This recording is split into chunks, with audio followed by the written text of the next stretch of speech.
Hey guys, welcome back. So today we have another budget product to review. Go figure, right? Absolutely no markings on this case, so let's see what we got. All right, so here we have the Pinty Micro Red Dot. Now, when I say micro, don't get it twisted. This thing is far from micro, but let's just see what we get in the packaging first, then we'll go into all that. So, all right, case is empty.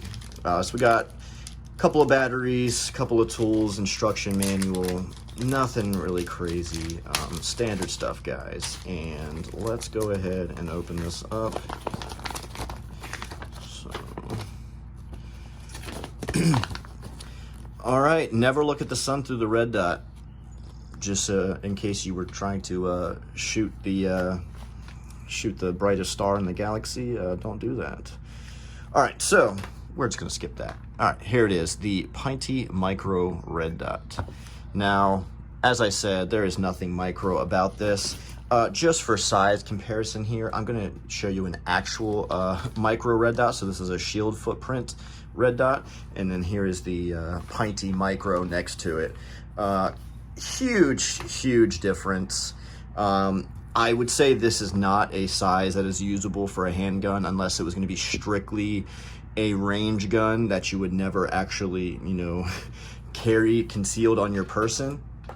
It's just too large. It's larger than any Vortex, Doctor, RMR footprint optic by a crap ton. And it is advertised to fit handguns, rifles, shotguns, all that stuff. It has the Weaver / Picatinny rail mount here, but you could take that off and it says you can mount these to any of your standard optic plates.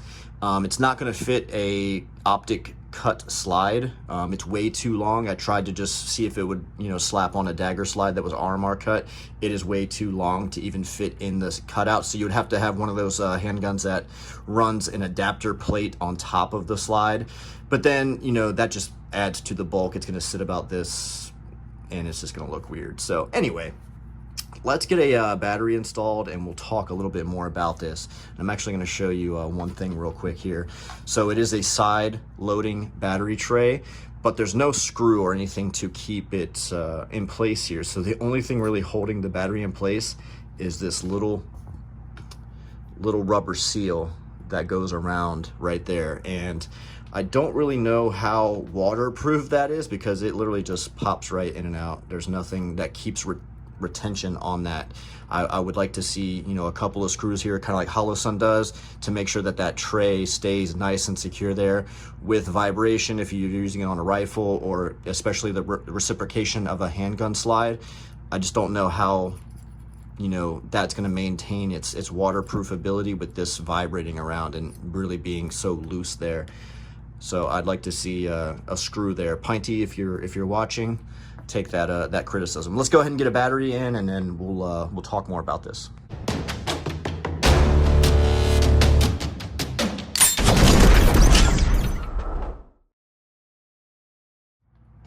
All right, so you're gonna put your battery in this little tray here. Just snaps right in.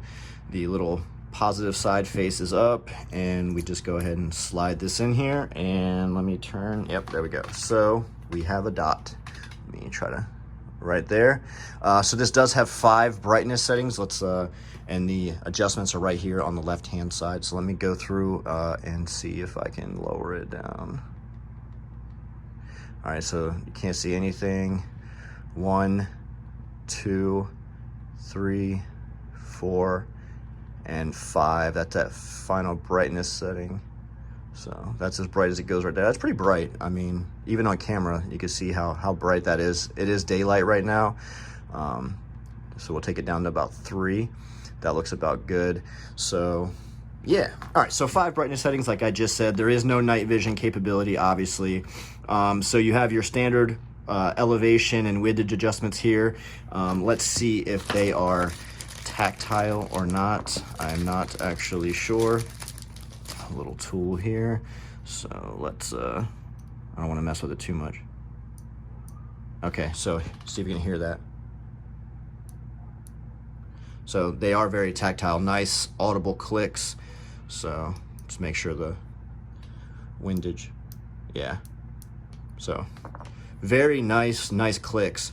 So what am I going to run this on? I'm going to run this on my 22 AR. I actually took off the LPVO, so I'm going to run this red dot on my 22 because I feel like the recoil on that isn't going to affect this, you know, budget optic as much as putting it on something with a little bit more power behind it, say, you know, something 7.62, a shotgun, or, you know, a handgun slide. Those slides reciprocate very violently on handguns, so I'm just not really confident that it would hold up. Again, I don't really have an experience with it, so I can't say for sure if it would or not.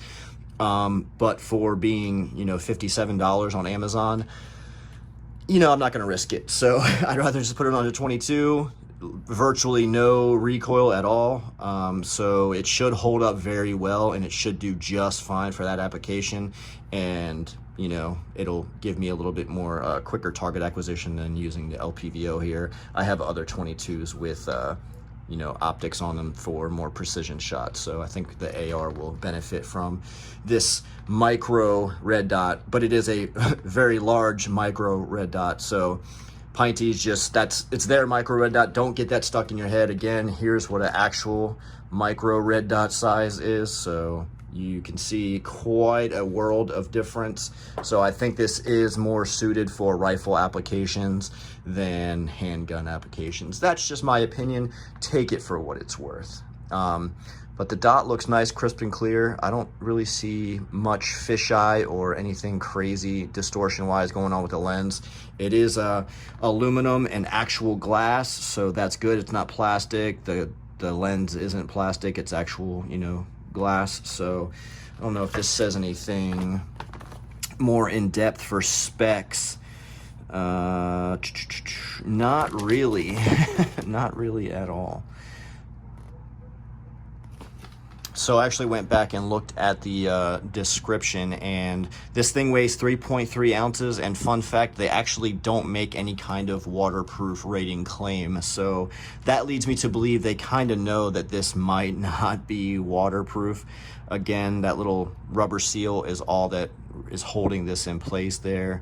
So just know that, again, this is anodized aluminum, and the glass is fog proof, waterproof, all that stuff, but that's just the glass, not the actual optic itself. So I am really curious how this would do, say if you went out and, you know, you were training in the rain, maybe you dropped your weapon in a puddle. I don't know why you would, but, you know, just throwing these things out there because life happens, whether this optic would crap to bed or not. So just some stuff to consider, some stuff to think about. So not really sure this would be for any combat / duty use, but for a range toy, range gun, I think you'll be just fine with the Pinty Micro Red Dot. So let me know what you guys think down in those comments. I'm gonna load this thing up on my my 22, and I'll have one final view of it for you, and then you guys can like, comment, subscribe, do all that good stuff, and let me know what you think about this Pinty. All right, guys, so here's the Pinty mounted on my 22 here, and I think it looks pretty freaking good. So the Amazon reviews, I've only seen really 2 of the same complaints. One, the size, because it's called a micro red dot, and people don't know how to understand that they need to read the description to see what the actual dimensions are. So if you read the description, it tells you that this thing is pretty freaking big compared to other micro red dots out there. So you're going to understand that this is bigger than any handgun optic that is made out there. So this is definitely more suited for a rifle. However, it can work if you want it to on a handgun. I don't personally recommend it. And then the second complaint is that it doesn't fit standard rails. Well, here I have a standard rail and it fits. So, you know, maybe some people are trying to put, you know, a square in a triangle hole or something, but I'm just saying that it does fit, it does work, so I don't know what the heck they're talking about. The way I have this mounted here, go ahead and clear my table off a little bit, see if I can get this dot. So there you go. I think there's, yeah, I got a fingerprint on the glass, but looks pretty good. I can't complain. Dot is on like one of the highest brightness settings. Let me put it back down to 3.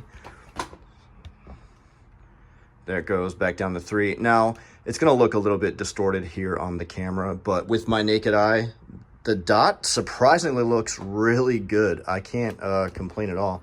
Let me get this thing to focus a little bit. There we go. There we go. Got it to focus. Now you see how much more crisp that dot is. It looked a little pineapple-y at first there, but now that I focused, dot is nice, clear, and crisp.